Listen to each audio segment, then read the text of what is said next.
Have you ever felt like you're just guessing when it comes to cybersecurity and cyber insurance for your business? I mean, you know you need both, but how much is enough? How do you know if you're overspending or, even worse, underinsured? It's a tricky balance, right? A Yeah. lot of businesses struggle with this. They're either throwing money at every new security gadget or crossing their fingers hoping their basic insurance will be enough. Yeah, it's a recipe for disaster. You're right, because if you get hit with a cyber attack and you're not properly protected, it could be devastating, especially for smaller businesses. Right. Absolutely. We're talking about financial ruin, reputational damage, even having to shut down entirely. It's a huge risk. So where do you even begin? How do you figure out the right level of protection without just like throwing darts at a board? Well, that's where the care report comes in. It takes the guesswork out of this whole thing. It's an assessment that helps you understand your specific cyber risks and then benchmarks those risks against your existing insurance. So it's like a personalized roadmap for your cybersecurity and cyber insurance strategy. Exactly. Think of it like this. Instead of relying on gut feelings or assumptions, you're getting a data-driven, clear picture of where you stand, what you need, and where you might be vulnerable. No more guessing games. Okay, I'm intrigued. Let's dive into this care report and figure out how it actually works. Because from what I've read, cyber insurance isn't exactly simple. There are a lot of moving parts. Oh, there are a ton of factors to consider. In fact, our research highlights at least 8 key variables that come into play when you're trying to get the right coverage. 8. Wow. Okay, break it down for me. What's the first thing businesses need to think about? Well, the first thing is your business size and the industry you're in.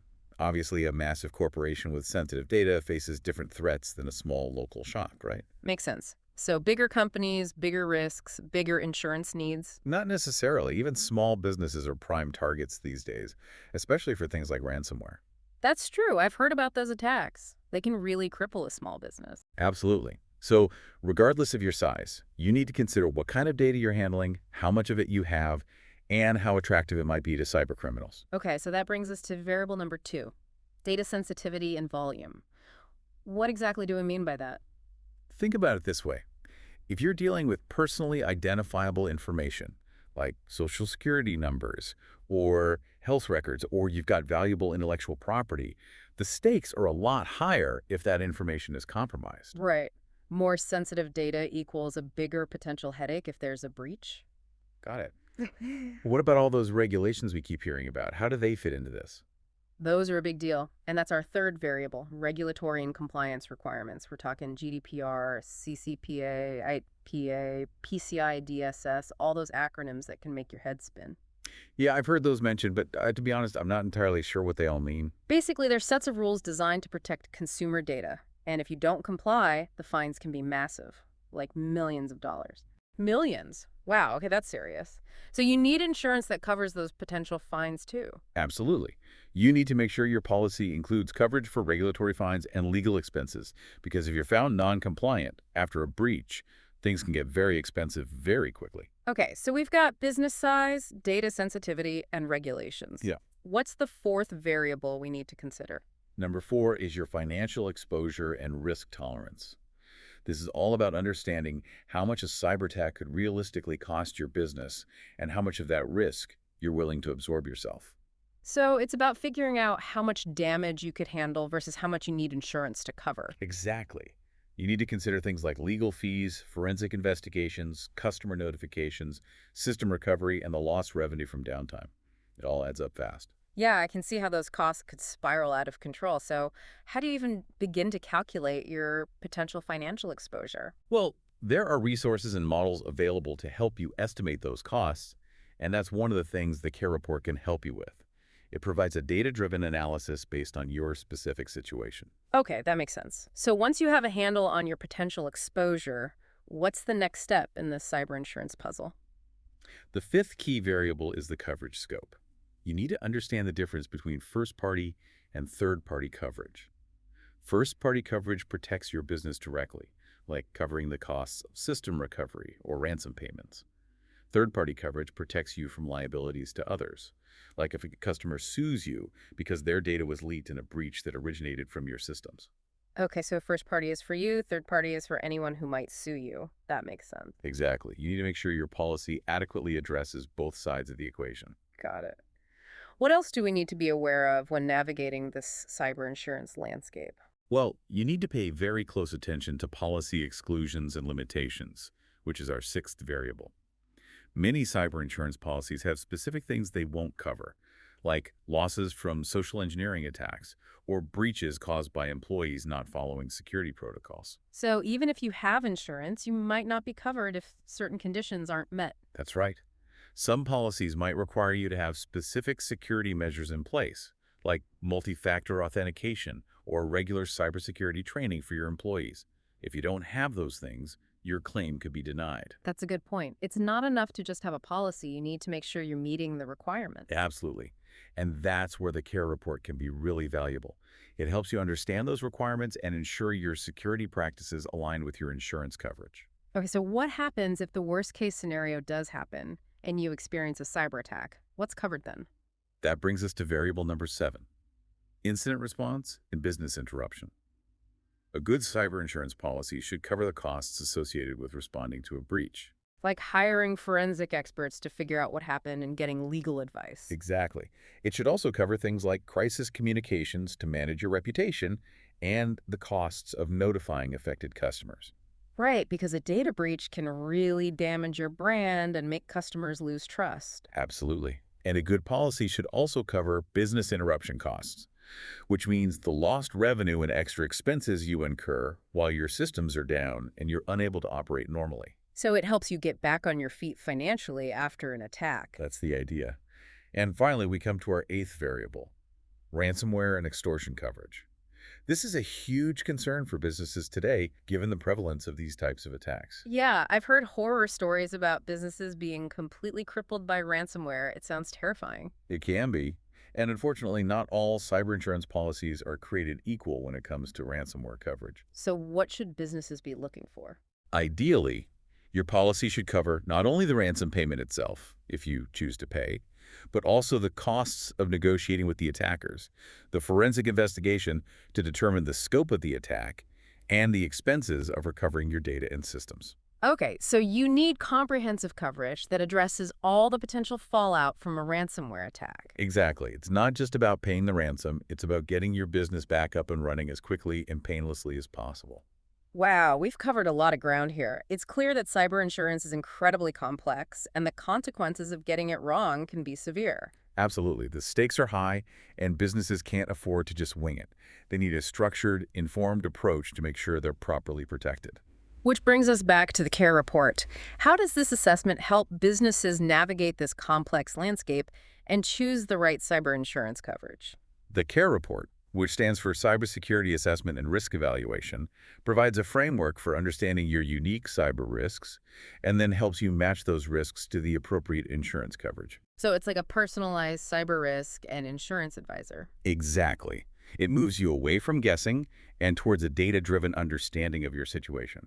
It helps you identify your vulnerabilities, prioritize your security efforts, and make sure your insurance policy actually covers the things that matter most to your business. And it does all this in a way that's affordable and accessible for small and medium-sized businesses. That's right. The CARE report was specifically designed with SMBs in mind.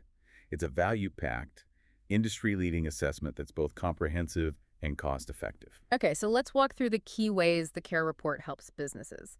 The first one, according to our information, is identifying security gaps.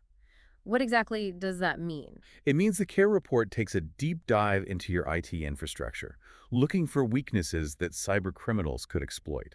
Think of it like a security audit that pinpoints the areas where you're most vulnerable. So it's like a vulnerability scanner that finds the holes in your defenses. It's more than just a scanner. It's a comprehensive assessment that considers your entire IT environment, including your network security, your software, your data storage practices, and even your employee training programs. Wow, it sounds pretty thorough. What happens once it identifies those gaps? The CARE report provides you with specific recommendations on how to mitigate those risks. It's not just about finding problems, it's about giving you actionable solutions to fix them. So it's like a customized security improvement plan. Exactly.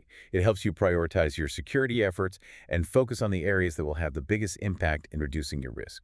And the second way it helps is with compliance guidance, right? That's right.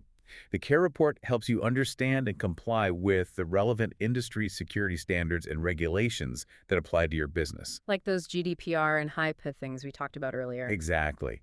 It helps you make sure you're meeting the requirements and avoiding those hefty fines. Okay, so it helps with security gaps, compliance guidance. What's next? The third key benefit is incident response planning. It helps you develop a clear roadmap for what to do if you actually experience a cyber attack. Because even with the best security, there's always a chance something could slip through the cracks, right? That's right. No system is 100% foolproof. So you need to have a plan in place for how to contain the damage, recover your data, and get your business back up and running as quickly as possible. Makes sense. So the CARE report helps you create that incident response plan. Exactly. It provides you with a framework and best practices to follow so you're not scrambling to figure things out in the midst of a crisis. And the fourth way it helps is with cost-effective cybersecurity solutions, right? This is probably especially important for smaller businesses with limited budgets. Absolutely. The CARE report helps you identify and implement security measures that are effective but also affordable for your business. It's about finding the right balance between protection and cost. So it's not about throwing money at the problem, but about spending it wisely on the solutions that will actually make a difference. Exactly. And finally, and perhaps most importantly for our discussion today, the CARE report helps you identify gaps in your cyber insurance and right-size your coverages and limits. So it directly addresses the problem we started with, taking the guesswork out of cyber insurance. Precisely. By giving you a clear understanding of your specific cyber risks and vulnerabilities, the CARE report helps you determine the appropriate level and type of coverage you need. It helps you avoid being overinsured in some areas and underinsured in others. So you're not paying for coverage you don't need, and you're not leaving yourself exposed to potentially devastating losses. That's right. It's about getting the right insurance for your specific situation. It all sounds very impressive. But let's get down to brass tacks. What are some of the key insights that have come out of the CARE report? What have they learned from assessing all these businesses? Well, one of the most striking findings is that more than 80% of companies are underinsured when it comes to cyber risks. 80%, that's a huge number. What does that tell us? It tells us that most businesses are not adequately prepared for the financial fallout of a cyber attack. They're operating under the assumption that their insurance will cover them, but in many cases, it won't. That's a scary thought. What else has the CARE report uncovered? Another interesting finding is that many businesses are relying on compliance requirements in their contracts to determine their cyber insurance limits. So they're saying, well, my contract says I need to do X, Y, and Z, so that's how much insurance I need. Exactly. But the problem is that compliance requirements don't always align with the actual financial risks of a cyber incident. You could be compliant on paper, but still woefully underinsured. So compliance is important, but it's not a substitute for a thorough risk assessment. Exactly. And the CARE report provides that assessment for you. It helps you understand your true financial exposure and make sure your insurance coverage is aligned with those risks. That makes sense. It seems like the CARE report is really shaking things up in the cyber insurance industry. It's providing a level of clarity and insight that wasn't available before. It is. It's changing the way businesses approach cyber risk and insurance. It's moving them away from guesswork and towards a more data-driven, informed approach. So how does this CARE report actually work? What's involved in the assessment process? Well, it starts with gathering information about your business, your IT infrastructure, your existing insurance policies, and your current security practices. So it's a pretty in-depth process. It is. But it's all designed to get a comprehensive understanding of your unique cyber risk profile. Once they have that information, they use sophisticated models and algorithms to analyze your potential financial exposure and benchmark your risks against others in your industry. So you get a clear picture of where you stand compared to your peers. Exactly.